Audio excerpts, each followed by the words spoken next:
Periodically, now and again, one law enforcement group or another rises up against the secretive black leather and motorcycle club with the picturesque and now infamous name of the Hells Angels. It happened again today, just after 10 a.m. This time, it was the FBI, federal drug agents, and local authorities. November 10th, 1987, 6 a.m.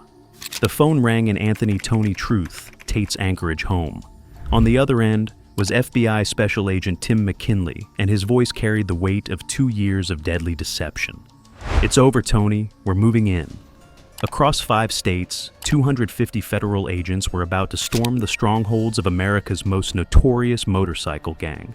But this wasn't just another drug bust. This was the culmination of the most successful infiltration in law enforcement history. A betrayal so complete that it would destroy not just one chapter, but an entire criminal empire worth over $1 billion annually. The Hells Angels, masters of paranoia and violence, had been living with a traitor in their inner circle for 2 years. And the man they trusted most, their own sergeant-at-arms, had been recording their every word, their every plan, their every confession. One mistake, one moment of misplaced trust, and the most feared criminal organization in America would crumble from within. The perfect insider, Anthony John Tate, was born on May 27, 1954, in Hammond, Indiana, but grew up in the rugged landscape of Anchorage, Alaska.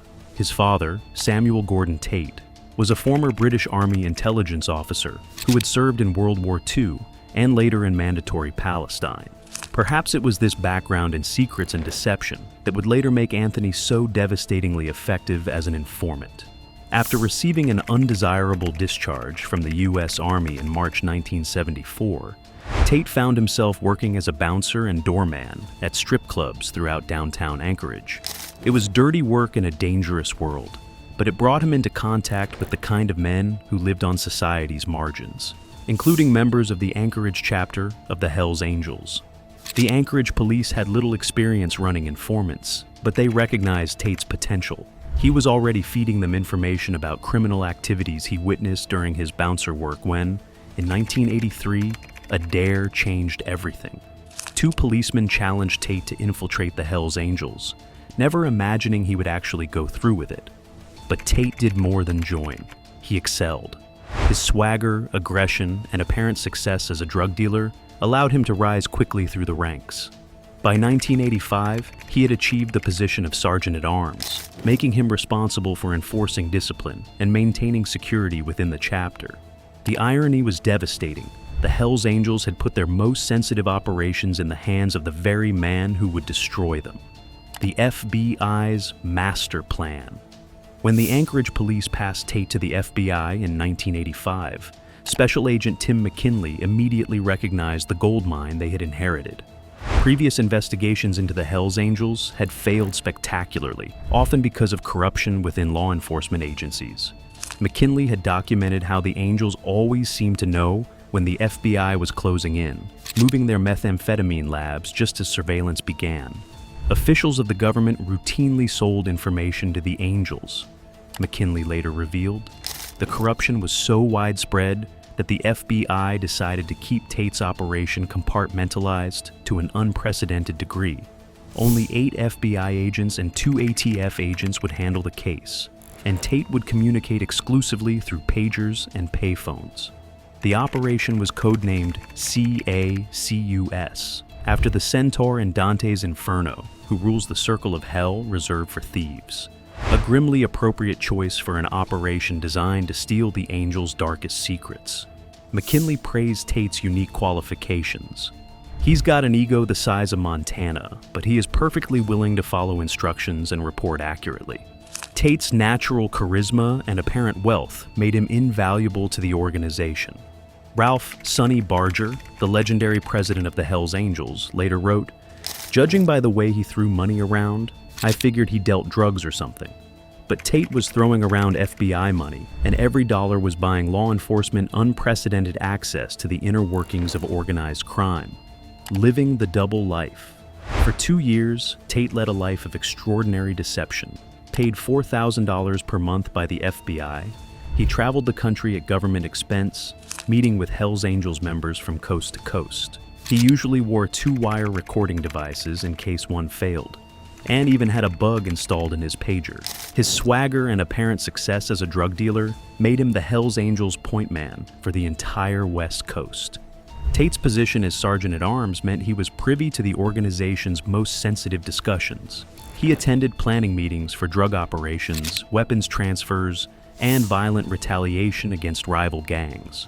The Angels trusted him with information they would never have shared with ordinary members, believing his loyalty was beyond question.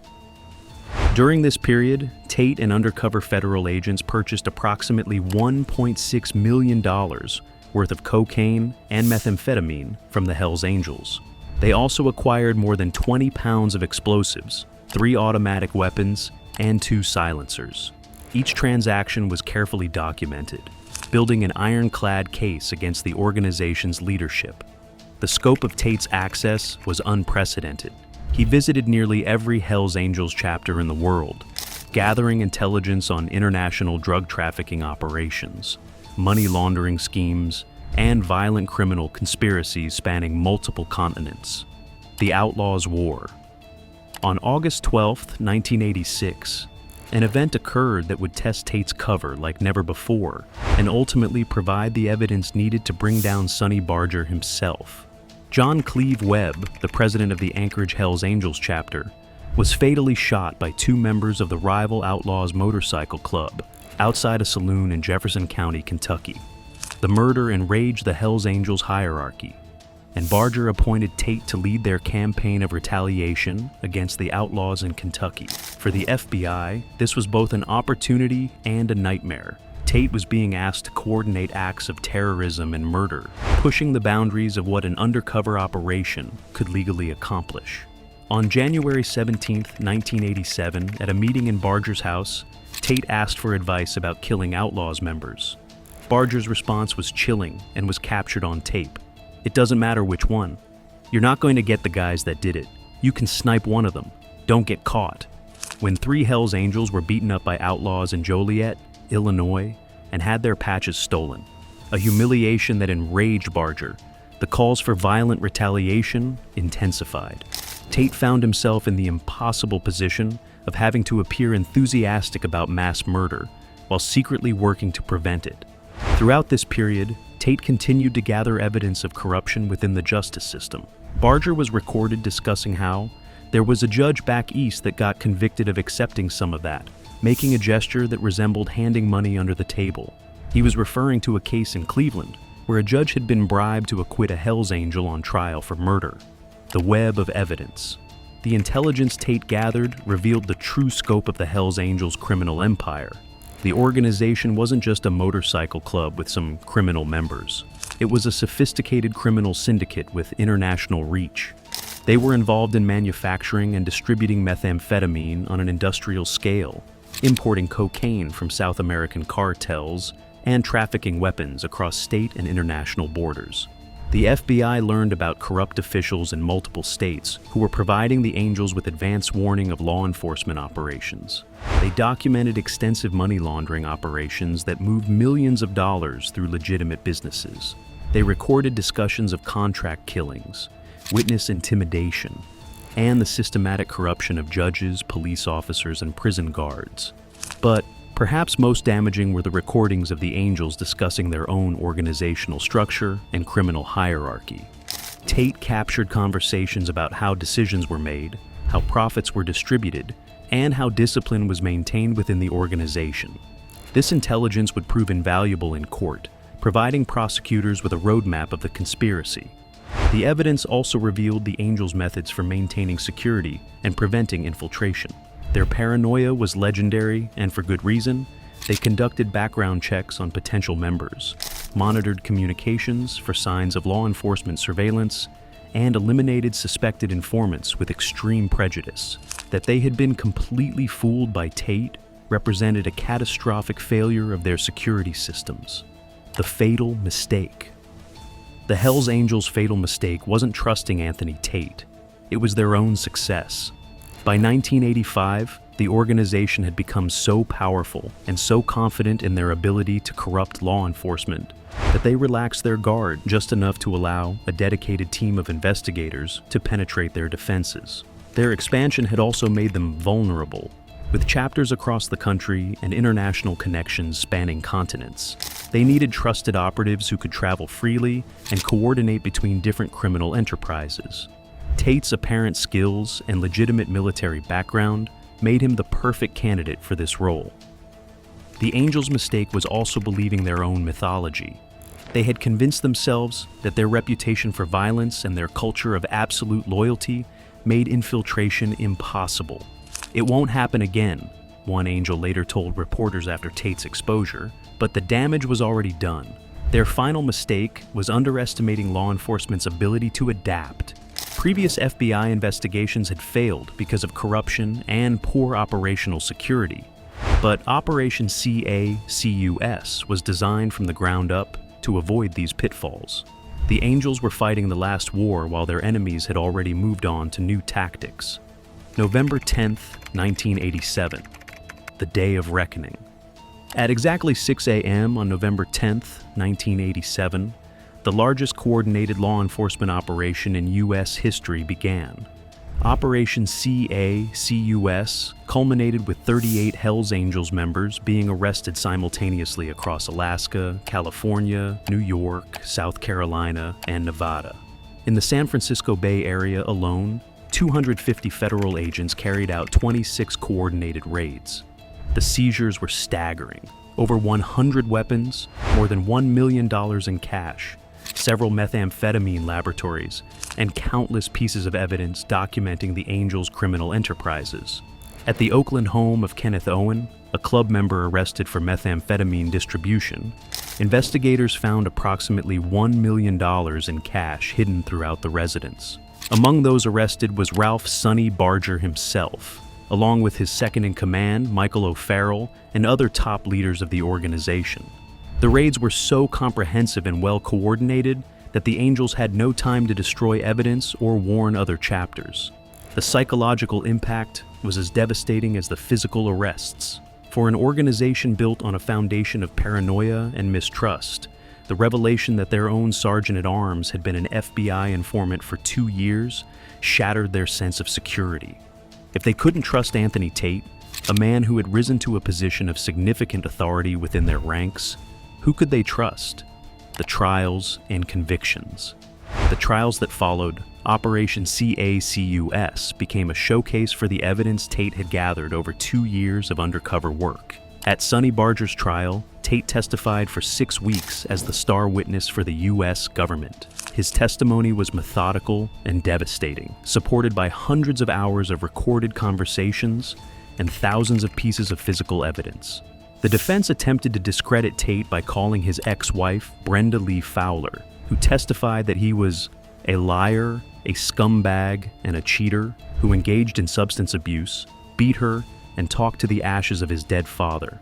But the recordings spoke for themselves, and Barger was convicted of conspiracy to commit murder, for which he served 59 months in federal prison. Over a series of trials in the late 1980s and early 1990s, more than 500 people were convicted based on evidence collected during Operation CACUS. This made Tate, in terms of convictions achieved, the most effective informant in U.S. government history. The convictions included not just Hells Angels members, but also corrupt officials, money launderers, drug suppliers, and weapons traffickers who had been part of their criminal network. The trials revealed the true scope of the Angels' criminal empire and their connections to other organized crime groups. Evidence showed their relationships with La Cosa Nostra families, their partnerships with Mexican drug cartels, and their coordination with other outlaw motorcycle gangs across the country. The price of betrayal. The Hells Angels' response to Tate's betrayal was swift and predictable.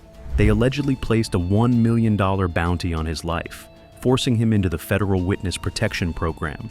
Tate now lives in self-imposed exile somewhere in Europe under an assumed identity, forever looking over his shoulder for the Angels' long reach. The organization never recovered from the blow dealt by Operation CACUS. While they continued to exist and even expand internationally, their dominance of the American criminal underworld was permanently shattered. The convictions removed an entire generation of leadership, and the paranoia generated by Tate's betrayal made it difficult for them to rebuild their criminal enterprises. More importantly, Operation CACUS established new precedents for infiltrating organized crime groups. The techniques developed for handling Tate became the blueprint for future undercover operations against outlaw motorcycle gangs, leading to successful prosecutions of other major criminal organizations. Legacy of a single mistake. The Hells Angels' fundamental mistake, trusting Anthony Tate, reverberates through the criminal underworld to this day. Operation CACUS proved that no criminal organization, regardless of how violent or paranoid, is immune to infiltration by determined law enforcement. The case also demonstrated the importance of operational security in law enforcement. By keeping the investigation compartmentalized and using secure communication methods, the FBI avoided the corruption that had doomed previous operations. This became the model for all future high-stakes undercover investigations. Today, Anthony Tate remains one of the most successful undercover operatives in law enforcement history. His 2-year infiltration of the Hells Angels provided intelligence that continued to generate arrests and convictions for decades after Operation CACUS ended. The recordings he made and the evidence he gathered created a detailed map of organized crime in America that law enforcement agencies still reference today. The Hells Angels learned from their mistake, implementing new security measures and becoming even more paranoid about potential infiltrators. But the damage was done. Their aura of invincibility was forever shattered, and their criminal empire never fully recovered from the betrayal of the man they had trusted most.